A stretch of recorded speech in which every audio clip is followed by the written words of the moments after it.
Doctors, starting with Brugada syndrome, you got to understand first the pathophysiology in Brugada syndrome. It is primarily a sodium channel mutation, and this mutation involves right ventricle, doctors. Right. Now specifically amongst right ventricle, the region affected is epicardium. So to be clear, there will be loss of sodium channels in epicardium of right ventricle. Right ventricular epicardium do have mutated sodium channel. This leads to poor excitation or decreased excitation of right ventricular epicardium. Right, doctors? Now I think you could able to remember our discussion we had in T wave, basics of ECG. So in the same way we have two regions here. We have a epicardium of right ventricle. Since it is a right ventricle, it will be monitored by two active leads, that is V1 and V2, isn't it? It's right ventricle, okay? And we have endocardium. Now we have pathology of fibers. Which are restricted to epicardium alone. The epicardial fibers are non-exciting. The epicardial fibers are not able to get excited. Since the epicardial fibers are not going to get excited, and when normal excitation happening all throughout the ventricle, while myocardium and endocardium do have well functioning myocytes that is going for a normal excitation, current will always flows from endocardium and myocardium towards epicardium. The same analogy like what we got in T wave morphology. You remember, doctors, the same process is also happening here, right? Epicardium is non-exciting, which means it is a current nullified zone. There is no depolarization happening. It is remaining in negative intracellular polarity. And endocardium and myocardium is going for normal excitation. They get more cations inside the cell. So because these guys are connected by gap junctions, during excitation these cations will rush and flow into the epicardial cell, making the current to flow from endocardium and myocardium towards epicardium. As you keep active electrode V1 and V2 very close to epicardial region, these active electrodes senses extra flow of current and they go for a upward deflection. So V1 and V2 will manifest ST elevation. V1 and V2 will manifest ST elevation. Even it can also be seen in V3 also. So the characteristic feature of Brugada syndrome, doctors, is ST elevation. ST elevation in V1, V2, V3, which mimics like right ventricular myocardial infarction. V1, V2, V3 ST elevation. No other features, no chest pain, no breathlessness, nothing. Patient will have ECG finding that shows very typically that there is ST elevation, and this ST elevation also looks coved. Coving type of ST elevation, doctors, right? If you could see here, V1, V2, V3 has got this coving pattern. Observe here, this coving pattern of ST elevation, okay? So this observation will give you, and of course there is no elevation in V3 here, but the elevation is restricted to V1 and V2. So coving kind of ST elevation in V1, V2 or right ventricular leads tells us the condition as Brugada syndrome, doctors. Now what is the other points you got to remember in Brugada syndrome? Now since it is primarily a disorder, right, the excitation is not happening, there can be sudden cardiac arrest. And sudden cardiac death. Very critical, very critical. Patient will be absolutely fine, no problem at all. Sudden one fine morning, nothing will be there, right? So sudden cardiac deaths are a serious consequences of Brugada syndrome, right? It has to be treated with implantable cardioversion defibrillators. ICDs has to be inserted. So remember, Brugada syndrome, you have right sided leads V1, V2, V3 ST elevation, doctors. This is Brugada syndrome. It is primarily a sodium channel mutation. Right. Now coming to a very important and many times repeated ECG topic, that is heart blocks. Okay. The word heart block is kind of a misnomer, doctor. The ideal word to be used is AV blocks.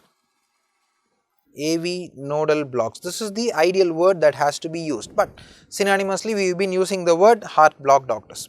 Fine. So, what are heart blocks and how it has to be identified with ECG? Remember, we have three classes of heart blocks. Okay, we have type 1 heart block and we have type 2. Type 2 has got two subvarieties, type 2A, type 2B. Type 2A is also called as Wenke back, and we have type 3 heart block, doctors. So, we have three types of heart blocks, type 1, 2 and 3. So, as the pathology itself tells you, it is a AV nodal block, right, doctors? It is a AV nodal block. So, the atrial excitation is not going to be conducted to ventricles, or the atrial excitation will be made to become extremely prolonged before it reaches ventricle. AV node naturally has got a delay of 0.09 to 0.15 seconds, isn't it? Now, here the pathology makes AV node to become extra delaying the conduction of impulses from atrium to ventricle. So, if AV nodal delay gets prolonged, it will be reflected in ECG by very simple, it is PR interval. You remember, doctors? So, type 1 heart blocks will have prolonged PR interval. Normal PR interval, we know it is about 200 millisecond. Here there will be prolonged PR interval more than 200 milliseconds. Point number 1, PR prolongation more than 200 milliseconds, right. But since it is a very mild degree of pathology, right, it is a simple extra prolongation of current, but every single impulse reaches ventricle. So, atrial impulse, if it reaches ventricle, it means that we have atrial excitation producing P wave, ventricular excitation producing QRS complex. So, every P wave is followed by a QRS complex. So, if your ECG shows these two patterns, doctors, please be very meticulous here. If the PR interval is prolonged more than 200 millisecond and every single P wave is followed by QRS complex, this is a type 1 heart block. Now, this prolongation is a constant type of prolongation. There will be constant PR intervals, every single ECG waves, right, 2 consecutive, see here, see now this is prolonged PR interval in first wave is just equal to PR interval in second wave, PR interval in third wave. The PR interval 1 is equal to 2, PR interval 2 is equal to 3. So, the constancy of PR interval will be maintained and every single P wave is followed by a QRS complex. This is a characteristic feature of type 1 heart block. Now, coming to second degree heart block, doctors. Coming to type 2, second degree heart block, that is subtype A, Wenke-Bach's block. What happens is here there will be a progressive prolongation of PR interval, very important. Gradually it gets lengthened, 210 milliseconds, 220 milliseconds, 230 milliseconds, 240 milliseconds followed by a missed beat. So, characteristic feature is there is a gradual prolongation of PR interval. At one point there will be a missed QRS complex. Doctors. Okay. So, if you see second degree AV block type 1, look at the PR interval here. The PR interval is very narrow and it gets slightly prolonged. Okay. First wave, second wave, and it gets even more prolonged. PR is even more getting prolonged. And the next PR interval has got no QRS. So, here PR1 is less than PR2, PR2 is less than PR3, right. So, the interval is gradually getting prolonged, doctors, that is very important, right.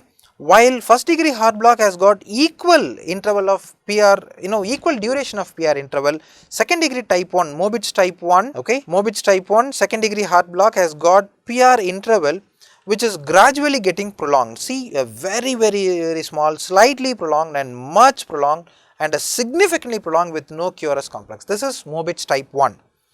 Okay, this is subtype A or Mobitz type 1, doctors. This is subtype A or Mobitz type 1. right, also called as Wenckebach's block. Now Mobitz type 2,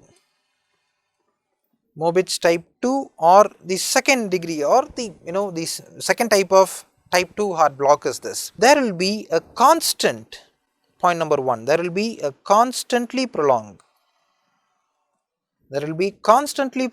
PR interval. Now this constant prolongation of PR interval is very similar to first degree heart block. The constantly prolonged PR interval is very similar to first degree heart block, but the crucial difference is there is missed QRS complex. Doctors. So type 2 or second degree heart block is characteristically seen. Characteristic feature of second degree heart block is this. Okay, there is always a missed QRS complex. QRS missing is a characteristic feature of second degree heart block. Okay, be it Mobitz type 1 Wenckebach's or Mobitz type 2, there will be one missed QRS complex. So let us take up Mobitz type 2, doctors. Let us take up Mobitz type 2. Here if you could see, this is PR interval 1, the same duration, PR interval 2, the same duration, PR interval 3. So PR1 is equal to PR2 is equal to PR3, just like first degree AV block. Okay, but the problem is there is going to be one missed QRS complex. There is going to be one missed QRS complex, doctors. So when you consider second degree AV block, the characteristic feature of type 2 is absence of QRS morphology, doctors, right. Now depending upon with how many number of normal ECG wave, there will be one QRS complex. Based on that number we have ratio, 3:1 ratio, 2:1 ratio. Of course the ratio is not significantly important, but always remember there is going to be one absent QRS complex. That is the characteristic definition of second degree heart block, doctors. Now coming to third degree heart block, the most serious variety, doctors, most serious out of all, most serious variety of heart block, doctors. Here there is complete dissociation of atrial and ventricular activities. Which means you will have independent P wave and independent QRS complex.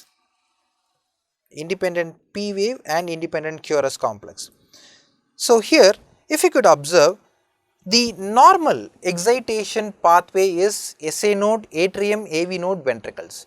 Now since the atrium and ventricles are absolutely dissociated, there is no electrical link happening between atrium and ventricle, atrial activity happens separately, ventricular activity happens separately, doctors. Now remember, atrium is excited by sinoatrial node, which has got the fastest rate of action potentials. So atrial rate will be very high or will be perfectly normal. On the other side, since the excitation from SA node is lost to ventricle, ventricle takes up its own pacemaker activity. So ventricles will be paced either by Purkinje cells or Purkinje fibers or bundle of his or ventricular myocytes by itself. By any means, the ventricular activity will have much reduced cardiac rate, okay, rate of contraction. This leads to ECG appearance with more number of P waves and occasionally here and there one or two QRS complexes, right. So that is the characteristic feature of third degree heart block, doctors, okay. So you have one P wave here, another P wave, another P wave, another P wave. So P, right, and occasionally you have one QRS happening. This QRS has got nothing to do with the P wave, okay. It's a separately happening QRS complex. Right, doctor. So these are all the features of third degree heart block, right. The feature is they are most serious, complete dissociation of atrial and ventricular activity, independent P wave, independent QRS complex, and the last point you got to remember is there will be more number of P waves than QRS, doctors. This is third degree heart block, and that completes our heart block, doctors. Let us extend our discussion to a very important electrolyte abnormality, that is hyper and hypokalemia, right. So, to begin with, you got to know about the seriousness of potassium in cardiac action potentials. Potassium is the major ion for repolarization. We know that very well, isn't it? And repolarization is in turn represented by T wave, ST segment and T wave. Of course, ST segment is a flat segment, right? So, it indicates phase 2 of cardiac myocyte action potential, plateau phase. There, along with potassium, we also have calcium present in contributing to phase 2 of cardiac myocyte action potential. So, exclusively the phase of cardiac myocyte action potential where potassium involves in a significant amount is phase 3, and phase 3 in a myocyte action potential is replicated in ECG as T wave, right, doctors.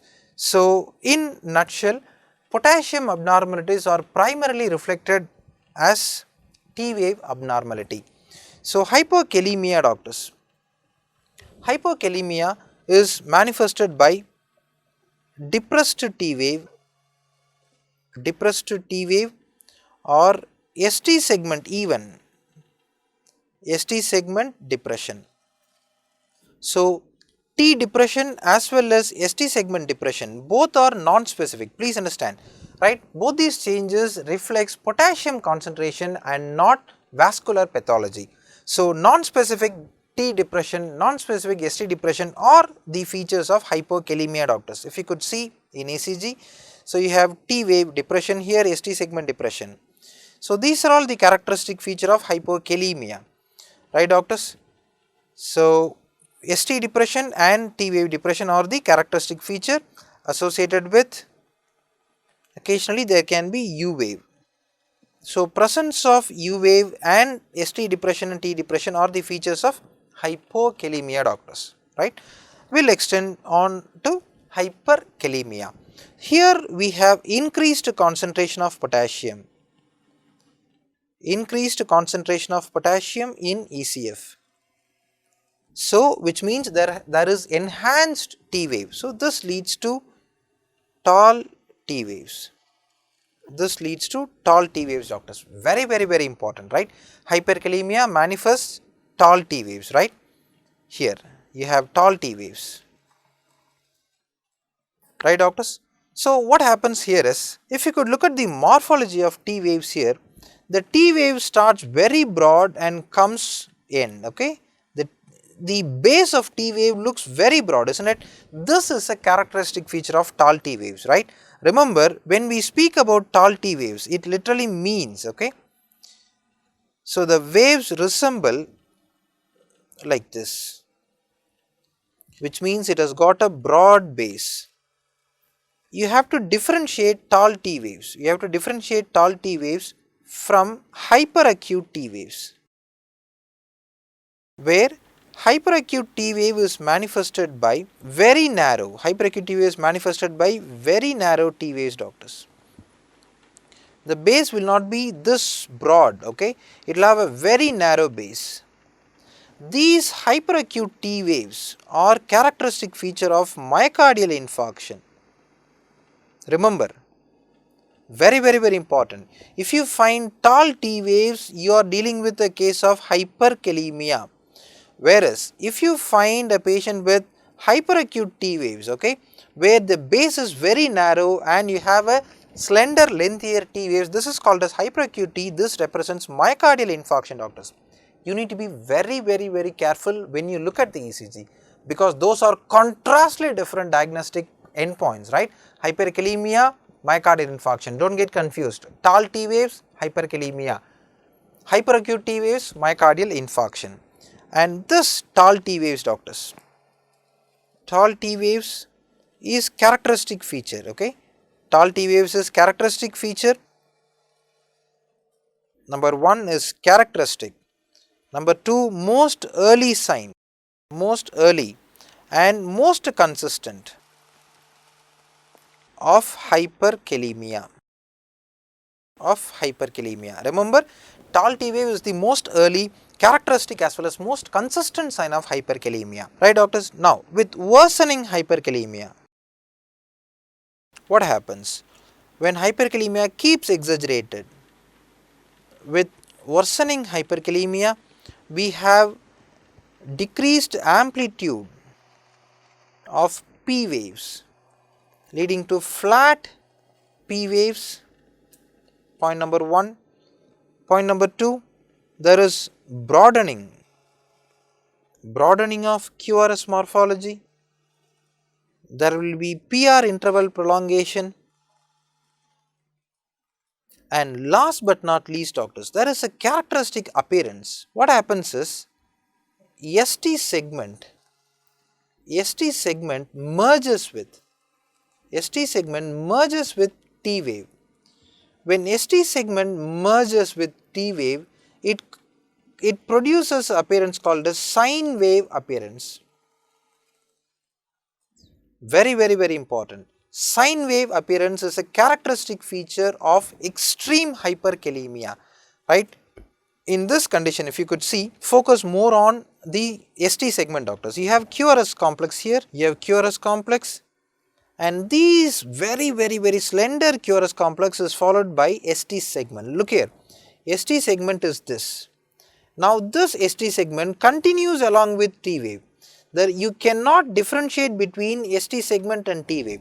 This continuation of ST segment along with T wave, right, this pattern is called as sine wave appearance. This pattern is called as sine wave appearance, which is indication of severe hyperkalemia, sine wave appearance doctors, okay, which is an indication of severe hyperkalemia, right. These are all the features of hyperkalemia doctors. Now I want you to pay close attention on the differentiating features between tall T waves and hyperacute T waves. Remember, tall T waves has got broad base, right. So it has got a very broad base that indicates hyperkalemia, whereas hyperacute T has got a narrow and short base. Hyperacute T has got a narrow base. It consists of a narrow base doctors, very important. That completes our hyper and hypokalemia.